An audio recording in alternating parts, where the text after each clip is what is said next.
La décentralisation au Sénégal, de l'acte 1 à l'acte 3, suite et fin.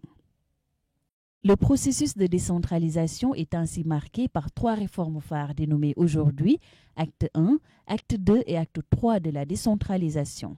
Après avoir vu dans une précédente vidéo les actes 1 et 2 de la décentralisation, nous allons dans cette nouvelle vidéo aborder l'acte 3 de la décentralisation.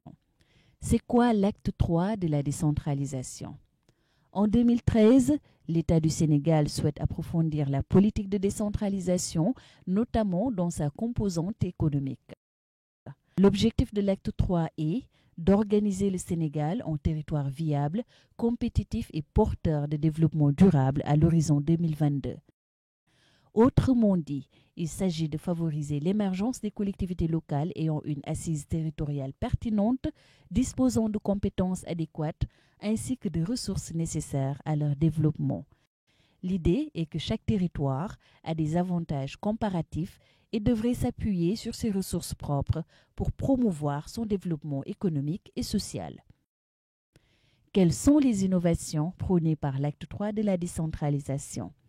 Il est attendu de l'acte 3 de la décentralisation l'ancrage de la cohérence territoriale pour une architecture administrative simplifiée, la clarification des compétences entre l'État et les collectivités locales, le développement de la contractualisation entre ces deux niveaux décisionnels, la modernisation de la gestion publique territoriale avec une réforme résolue des finances locales et la promotion soutenue de la qualité des ressources humaines.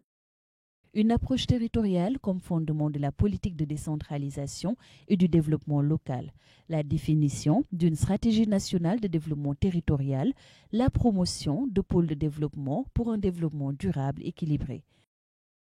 Compte tenu de sa complexité et de son contenu décisif pour l'avenir de notre pays, l'acte 3 de la décentralisation est mis en œuvre en 2 phases.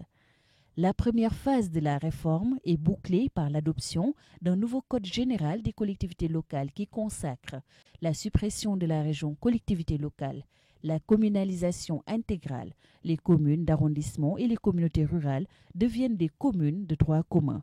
L'érection des départements en collectivité territoriale. Quelles sont les perspectives de la réforme? La formulation de la seconde phase se poursuit et devrait aboutir à l'approfondissement de la décentralisation et à la territorialisation des politiques publiques.